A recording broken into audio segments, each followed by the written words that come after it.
Hello friends, என்ன videos இன்றைக்கி பார்த்தீங்களா? ஐ மீன் 1 hour எபிசோட் பார்த்தீங்களா? லைவில் இப்போ போயிட்டுருக்கு. கனியாக்கா ஆடின ஒரு கேம் வந்து கேவலமாக இருந்தது. ஆல்ரெடி உப்பு போட்டது அவங்க ஸ்ட்ராட்டஜி. ஒரு வாட்டி போட்டது ஸ்ட்ராட்டஜியோ இல்லை சுவாரஸ்யமோ, அதுக்கே விஜய் நந்தினி கோவம் வந்துச்சு. அவங்க எல்லாரையும் எக்ஸ்போஸ் பண்ணிட்டு போனாங்க. சாப்பாடு அவ்வளோ முக்கியம், அவ்வளோ முக்கியம்னு சொல்கிறேன். நீங்கள் எப்படி சாப்பாடில் உப்பு போடுவீங்க? சரி, ஒரு வாட்டி பண்ணீங்க, அது ஃபன்னு. அப்போ இன்றைக்கி எல்லார் சாப்பாடுலேயுமே அந்த கஞ்சியில் உப்பு போட்டு யாரையுமே சாப்பிட விடாமல், அதனால் ரம்யா ஜோ மயக்கம் போட்டு விழுந்து, அது அதே இடத்துல தானே வந்துட்டு விஜய் பாரு இருந்தாங்க. கேள்வி கேட்கலான்னா ரம்யாவும் அந்த இடத்துல தான் இருந்தாங்க. விஜய் பாரு அது அந்த வீட்டில் வந்து எல்லாராலையும் இக்னோர் பண்ணப்பட்டு கார்னர் செய்யப்பட்டு இருக்காங்க. அவங்க அப்படியே கேட்டாங்க கன்னியாக்கா கிட்ட, இப்படி பண்ணுறீங்களே அப்படின்னு. ஆனால் அவங்க அதை சட்டை பண்ணலை, அவங்க செய்கிறத செஞ்சாங்க. அப்போ அங்கே அதை தெரிஞ்சுக்கிட்டு போன ரம்யாஜோ இங்கே பேசாமல் கன்னியாக்கா கிட்டேயும் அந்த குரூப் கிட்டேயும் நல்ல பேர் வாங்கிட்டு, எஃப்ஜே கிட்டலாம் நல்ல பேர் வாங்கிட்டு அங்கே போய் அதை சொன்னாங்க. அப்படின்னும் போது இப்போ இந்த சைடில் உட்காந்துருக்காங்க. அப்போது இப்போ வந்து ஒரு பஞ்சாயத்து லைவில் போயிட்டுருக்கு. இப்போ வந்து சூப்பர் டீலக்ஸ் ஹவுஸில் பாரு இருக்காங்க. பாரு செஞ்சதெல்லாம் தப்பு, சூப்பர் டீலக்ஸ் ஹவுஸில் இருக்கிறதுனால அவங்க இப்படி செய்கிறாங்க, பவரை காட்டுறாங்க அப்படின்னு சொன்னால், அவங்க பவரை காட்டணும்னு நினச்சிருந்தா அப்போது வந்து போன வாரம் அவங்க பவர்லேயே இல்லை. அப்பயுமே சுபிக்ஷாவும் அவங்களும் வந்து ரம்யாஜோவும் கார்னர் பண்ணும்போது நான் செய்ய மாட்டேன் வேலைன்னு சொன்னாங்க. அப்போ அவங்களுக்கான நியாயத்துக்கு யாராவது வந்து நின்னீங்களா? கெமி ஆடின கேம்க்கு யாராவது வந்து நின்னீங்களா? கனியக்கா செஞ்சது ஸ்ட்ராட்டஜியாகவே இருந்தாலும் அது ரூல்ஸ் மீறல்னும் போது யாராவது வந்து கேட்டிங்களா? அப்போ எல்லாருமே அவங்கவுங்க கேம் ஆடுறாங்க, ஸ்ட்ராட்டஜி ஆடுறாங்க, தப்பு பண்ணுறாங்க, சாரி கேட்க மாட்டாங்கன்னா இவங்க செஞ்சால் மட்டும், பாரு செஞ்சால் மட்டும் ஏன் தப்பு? பாரு செஞ்சால் மட்டும் ஏன் வந்துட்டு குத்தம் கண்டுபிடிக்கிறீங்க? பாருவை மட்டும் சாரி கேட்க வைக்கிறீங்க. இன்றைக்கி ஹோல் ஹவுஸ்மேட்ஸும் வந்து பாரு சாரி கேட்டாத, ஏன்னா சூப்பர் டீலக்ஸ் வீட்டில் இருக்க பாரு வெளில வரமாட்டேன்னு அடம் பிடிக்கிறாங்க. சாரி கேட்டால் தான் வந்து நாங்கள் சாப்பிடுவோம் அப்படின்னு இவங்க சொல்கிறாங்க. ஏன்னா அவங்க வெளில வந்தாலே இவங்க சாப்பிட முடியும். ஸோ இவங்களுக்கு சாப்பாடு பிரச்சனையா, பாருவை சாரி கேட்க வைக்கிறது பிரச்சனையா? பாருவை சாரி கேட்க வைக்கிறதா பிரச்சனைனா இவங்க சாப்பாடுன்னு சொல்கிறது முக்கியம் இல்லை. அங்கே விக்கல்ஸ் வீக்ஸ்ரம்லாம் சொல்கிறாரு, எனக்கு ஹெல்த் இஷ்யூஸ் இருக்குது, அப்போ வந்து பாரு வெளில வரலன்னா நான் சாப்பிடாம இருந்தேன்னா அது வந்து அந்த பாவம் அவங்களுக்கு தான் அப்படின்லாம் ப்ரொஜெக்ட் பண்ணுறது ஒரு எமோஷனல் கேமாக உங்களுக்கு தெரியலையா? சாரி கேமாக உங்களுக்கு தெரியலையா?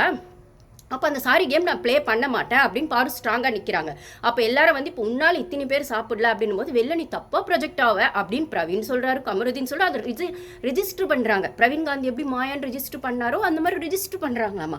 அப்போ வந்து அந்த இடத்துல இப்போ ரம்யாஜோ வந்து மயக்கம் போட்டு விழுந்தாங்க. விக்கல் சீக்கிரம் ஹெல்த் இஷ்யூஸ் இருக்குது, அப்போ வந்து சாப்பிடலன்னா அந்த பாவம் பாருக்கு தான் சேரும்னா காலைல ரம்யாஜோ மயக்கம் போட்டு விழுந்தாங்க. அந்த பாவம் அப்போ யாருக்கு சேரும்? அப்போ வந்து அப்போ அதில் அந்த ரம்யாஜோவை இந்த பக்கம் ஜாலரா அடிக்க இந்த பக்கம் வந்துட்டாங்க. இந்த பக்கம் வந்து உட்காந்து அரவராவையோ மற்றவங்களையும் அவங்க வந்து குத்தம் சொல்லிருக்காங்க லைவ்ல.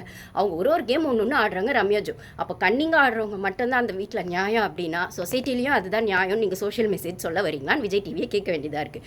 இப்போ லைவ்ல எல்லாருமா சேர்ந்து இப்போ வந்து பாரு வெளில வராதனால அத்தனை பேர் பிக் பாஸ் வீட்டில் சாப்பிடலன்னு சொல்லும் போது அப்போ வந்து சுபிக்ஷாவும் வியானாலாம் கொஞ்சம் நியாயம் பேசுகிறாங்க. அவங்க பவருக்காக ஆடுறாங்களோ ஸ்ட்ராட்டஜிக்காக ஆடுறாங்க, நியாயம் பேசுகிறாங்க. பாதிரியெல்லாம் வந்து உள்ளே சொல்கிறாங்க, நீ சாரி கேட்க வேணாம், ஆனால் நீ வெளில வந்துரு, வெளில வந்தால் தான் சாப்பிட முடியும்னா அதுக்காக வாட்ச் வெளில வந்துன்னா சாரி கேட்க மாட்டேன், ஆனால் வெளில வந்துடுறேன்னு சொல்லி வராங்க. ஆனால் அவங்க வரும்போதே சாரி வந்து கேட்டால் தான் ஒத்துக்கணும், அவங்க ஆர்கியூமெண்ட் பண்ணுறதுக்கு வந்தால் ஒத்துக்க மாட்டோம் அப்படின்னு எஃப்ஜேலேருந்து மற்றவங்க எல்லாம் பேசும்போது இதில் எஃப்ஜே இன்னொன்று என்ன சொல்கிறான்னா, சரியான ரவுடி, அவனை அப்போவே வெட்டிடுவேன்னு அவன் சொல்லும் போதே அதுக்கு ஒரு ரெட் கார்டு கொடுத்துருக்கணும். சொல்லாதனால இவ்வளோ பண்ணுறாங்க. கன்னியாக்காக்கெல்லாம் சால்ட் போட்டப்பவே இது பண்ணக்கூடாது அப்படின்னு சொல்லியிருக்கணும். ஓகே, ஃபண்ணுக்காக பண்ணீங்க, திருப்பி பண்ணாதீங்கன்னு சொல்லியிருக்கணும். அதை வந்து திருப்பி பண்ணுறதுக்கு ஆப்பர்ச்சுனிட்டி கொடுத்து எது பண்ணாலும் சரி அப்படிங்கிற மாதிரி நீங்கள் சொல்கிறீங்க.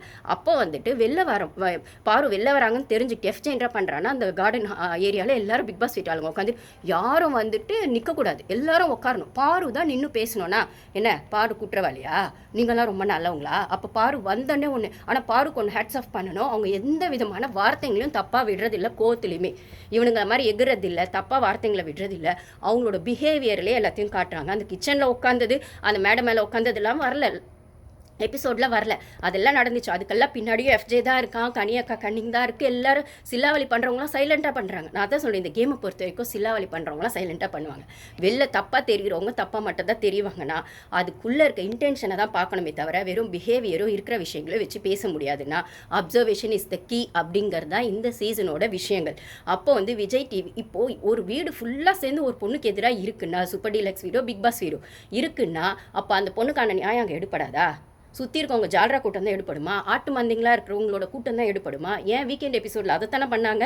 ஆட்டு மந்தைங்களும் கனியாக்க ஆரம்பித்தோடனே பின்னாடியே போய் ஆட்டு மந்த மாதிரி எல்லாரும் பண்ணாங்களே. அப்போ அவங்களுக்கு சுய புத்தி இல்லை, மூளை இல்லை, முட்டாள நீங்களா? உங்களுக்குன்னு ஏன் அந்த துஷார் கூட தான் வெறும் கேப்டன்சி ஒன்று கையில் வந்துட்டு அவருக்கு பவர் இருக்குன்னா அப்போ சால்ட் போடும்போது இது ரூல்ஸ் மீறின விஷயம். முதல்ல நம்ம உங்களுக்கு பசினா நீங்கள் வரைக்கும் சாப்பிட்டுக்கோங்க, நல்ல கஞ்சி வச்சு சாப்பிட்டுக்கோங்க. ஆனால் அவங்க சாப்பிட்ற சாப்பாட்டில் எப்படி நீங்கள் உப்பு போடுவீங்க? இதை கோர்ட்டில் கூட ஜனங்க சொல்லுவாங்க, மற்றவங்க சாப்பிட்ற சாப்பாட்டில் உப்பு போடுறது என்ன நியாயமா அப்படின்னு சொல்லிட்டு. உங்களுக்கு வேணுமா நீங்கள் சாப்பிட்ற வரைக்கும் அது மனிதாபிமானம். ஓகேவா? அது ரூல்ஸ் மீறினா கூட பரவாயில்ல, உங்களுக்கு பசிக்குது. ஆனால் அவங்க சாப்பிடவே கூடாது, நீங்கள் உப்பு போடுறது எந்த விதத்தில் நியாயம்? அது அப்படியே வச்சுருக்காங்களாம்மா அந்த சாப்பாடு. இன்னும் வத்தல் போடுவாங்கம்மா, வடகம் போடுவாங்கம்மா. இவங்களுக்கு பிக் பாஸ் வீட்டில் அதை விட்டால் வேறு வேலையே இல்லை பாருங்கள். வத்தல் போடுறதோ வடகம் போடுறதோ, காக்கா வராமல் வந்துட்டு பார்த்துட்டு காவல் காத்துக்கிட்டு இருக்கிறது வந்து தான் பிக் பாஸ் அமைச்சாங்களா? அந்த தண்ணியை வேற குடிப்பாங்களாம்மா. இவங்க குடிக்கிற தண்ணி குடிக்கிறாங்களோ ஜிங்கில் ஊற்றுறாங்களோ யாருக்கு தெரியும்? ஆமத்த செஞ்சீங்களா ஸ்ட்ராட்டஜிக்காக? அது சரினா அப்போ பவரை காட்டலான்னு சொன்னதே பிக் பாஸ் தான். இப்போ சூப்பர் டீலக்ஸ் வீட்டில் இருக்கவங்கள பவரை காட்டலாம் அப்படின்னு, அந்த பவரை கெத்தா பாரு காட்டணும்னு நினைக்கிறாங்க. ஆனால் பவர் இல்லாதப்பவுமே அவங்க அப்படி தானே இருந்தாங்க. இருந்தப்போ அவங்க காட்டுறது தப்புன்னா, இல்லாதப்பவுமே அவங்க அப்படி தானே இருந்தாங்க. அவங்களா இருக்கிறது தப்புன்னா, கேவலமாக பிக் பாஸ் வீடு ஃபுல்லாக அந்த கனி கேவலமான ஒரு கேம் ஆடி அவங்கள எமோஷனல் கேம்குள்ளேயும் ஒரு சாரி கேம்குள்ளேயும் தள்ளி எல்லாரும் சுற்றி நின்று உட்காந்து அவங்கள வந்து நிற்க வச்சு சாரி கேட்கணும் அப்படிங்கிற மாதிரி எஃப்ஜே பிளான் பண்ணும். சூப்பராக பாரு அந்த இடத்துல வந்து உட்காந்து அவங்களுக்கான தெளிவான விளக்கத்தை சாரி கேட்கணும்னா இந்த வீட்டில் எல்லாருமே தான் கேட்கணும். அப்போ யார் யார் கேட்கணும் சொல்லு? இல்லை என்னென்ன பண்ணாங்க சொல்லுன்னு கனி ஆரம்பித்தா முதல்ல கெமி அதில் கேட்கணும். சால்ட் போட்டதுக்கு வந்து கனி கேட்கணும். அதுக்கப்புறம் வந்துட்டு எல்லாரையும் தப்பாக பேசுறது கமருதீன் ஒவ்வொரு வாட்டியும் ஒவ்வொரு எபிசோட்லையும் 10 சாரி கேட்கணும். எஃப்ஜே சைலண்ட்டாக சில்லாவளி பண்ணிட்டு ஆதிரை கூட ரொமான்ஸ் பண்ணிட்டு இருக்காரு. அப்படின்னும் போது அவர் கேம் ஆட வந்தாரா மற்ற என்ன பண்ண வந்தாருன்னு எனக்கு தெரியாது. ஓகே, அவங்களுக்கான ரொமான்ஸ் கேம் உள்ளே போகுது, அதுக்காக விஜய் டிவி உள்ளே வச்சிருக்கலாம். ஆனால் அதுக்குன்னு அவர் யாருமே பாடி ஷேம் பண்ணுறது இல்லையா? அப்படின்னும் போது அவர் எத்தனை சாரி கேட்கணும்?